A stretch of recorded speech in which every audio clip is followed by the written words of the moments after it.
Well, Margaritis, thanks for joining me today. How are you? I'm doing great. I'm loving being here in Vegas. Yeah, good to see you again. Been quite some time. So maybe we can tell the audience a bit about well, actually, you can tell the audience about yourself, what you do currently, and later we can tell them about our common, how we've known each other for around 6 years or 7 years. So I'm Will Margaritis. I'm Senior Vice President of Global Commerce at Reprise Commerce. Reprise Commerce is part of IPG and part of IPG Media Brands. So essentially we are an agency that doubles as both a media agency, so all commerce media, whether it's retail media networks, social commerce, or just driving to direct-to-consumer websites, but also we're strategic advisors and consultants in the retail space. So fulfillment, operations, pricing, promotions, coupons, ratings and reviews, counterfeit protections, etc. Really trying to be able to strategically answer any question that a client has about selling more and selling more profitably on retailers. Is it allowed? So it's not only online; it's also physical retail. It is also physical Okay. retailers, yes. And you hit up what part?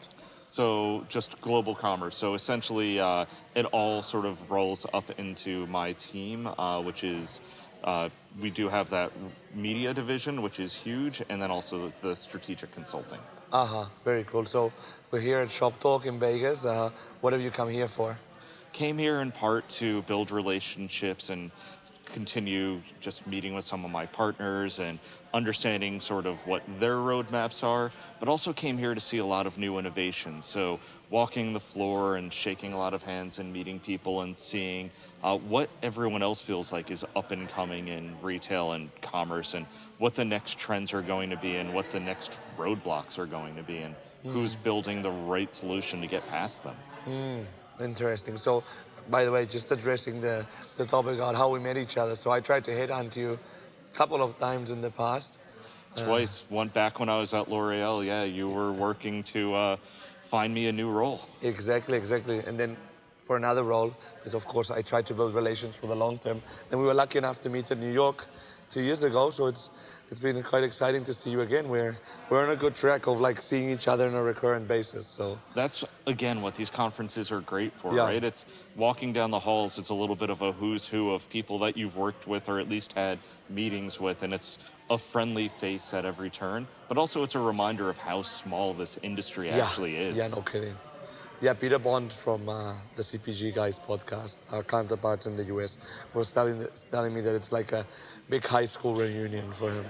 It's him more than anyone else, I'm sure. That man knows everyone. You Yeah. know almost everyone. He knows everyone. But I even feel like even if you've only been in the industry for a short time, I've known people that have burned bridges in the industry and then come here and bumped into people that they're mortified to see. Wow, And yeah, of course. it's just a reminder, just be friendly with everyone. We're all kind of competitors, but we're also in the long term, we might be on the same team and colleagues very soon. Yeah, no kidding. Well, yesterday when I bumped into you with a colleague that I know, so so there you go. What type of innovations have you seen around here that you're intrigued by? What's especially exciting to me is live commerce, v-commerce, video commerce, whatever you want to call it. Firework, of course, has a giant presence there, but there are a lot of startups that are also building relationships there. And to me, this is exciting because the US is probably the furthest behind as far as this goes. China's a whole different level, but even Latin America is seeing live commerce growing pretty quickly. And in the US, I think we're a little more reluctant to get there. We do shopping more on laptops like you have open right now, not as much on the phone. But I think that live commerce is going to be a big story over the next 5 years or so. Yeah. And I think AR is the other interesting thing, if we're talking about big developments, because AR is augmented reality, right? correct. And there are some players out on the floor that do 3D modeling of products, which once you have that 3D model, not only can you use it on your standard static product detail pages like on Amazon or Walmart, but you can then bring it into Snapchat. And Snap announced Aries earlier this week or last week.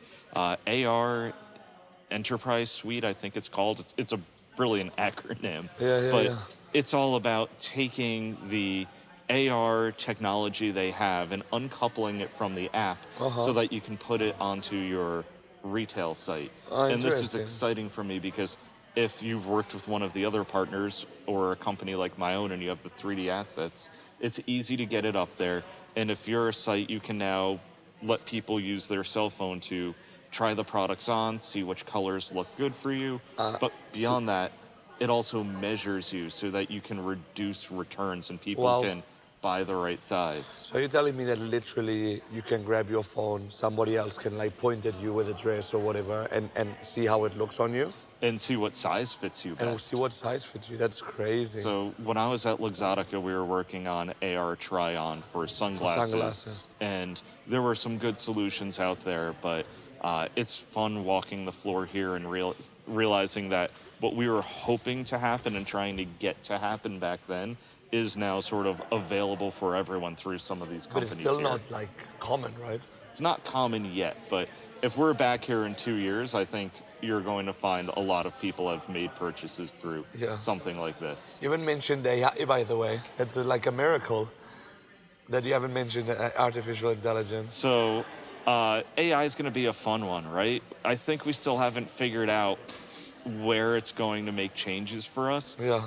Obviously, Bing and Google are using it for search and to aggregate search results.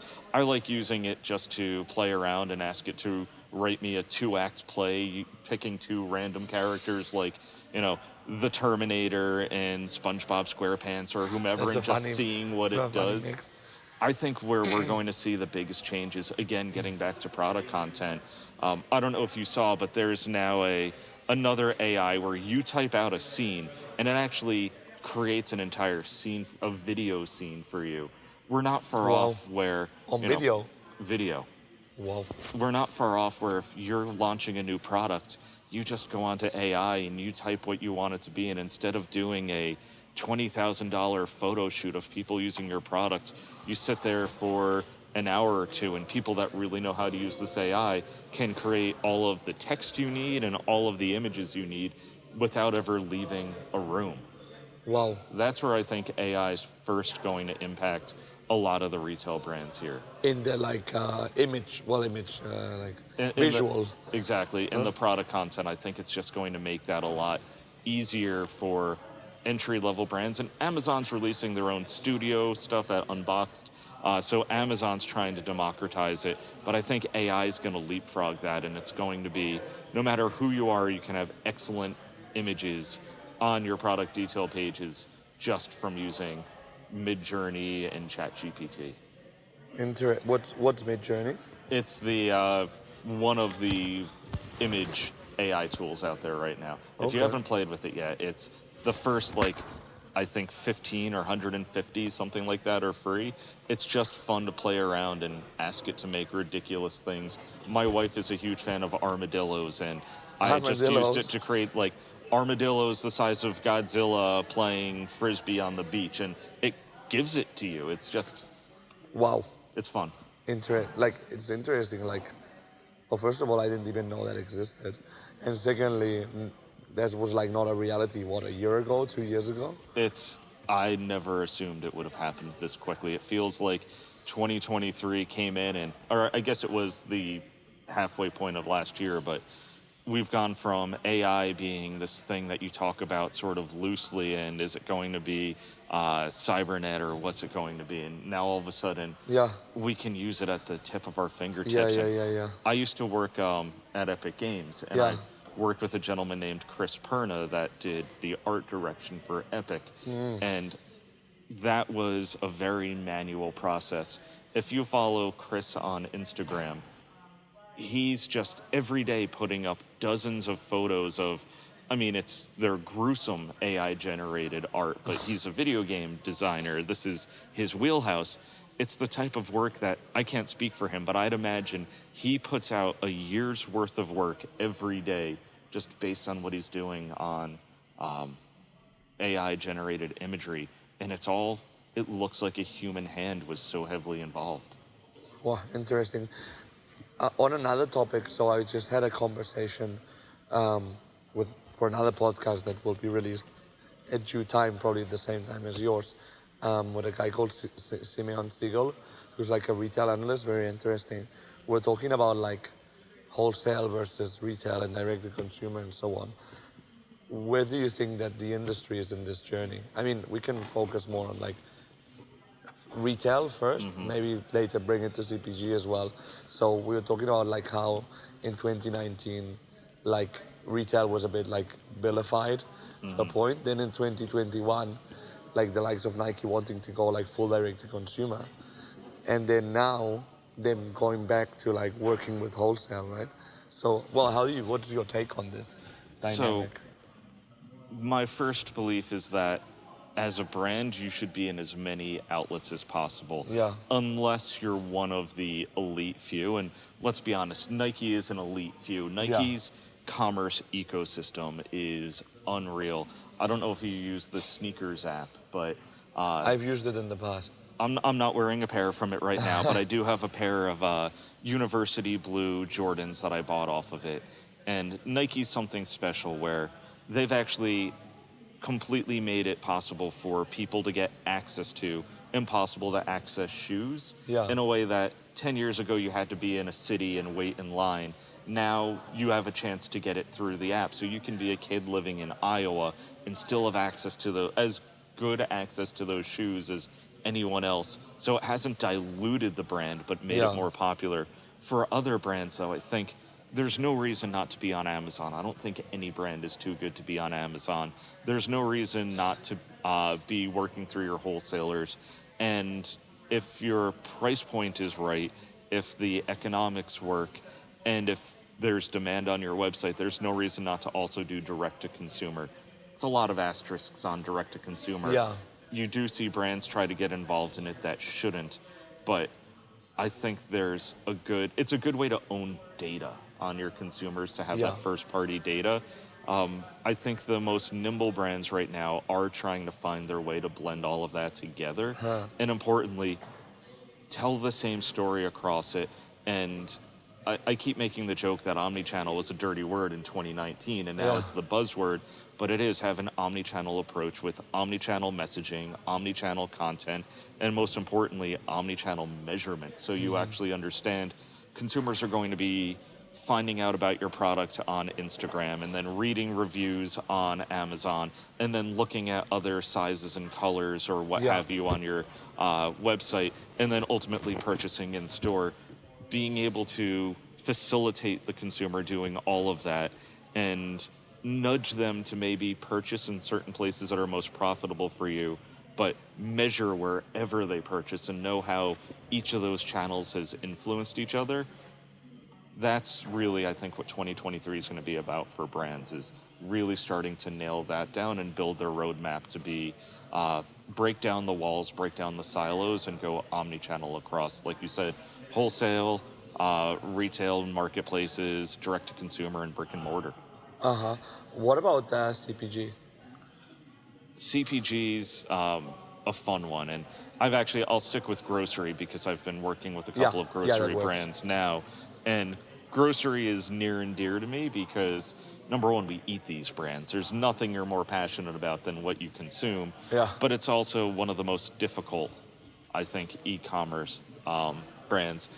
You're never going to lose the brick and mortar for grocery because people are always going to go to the huh. supermarket.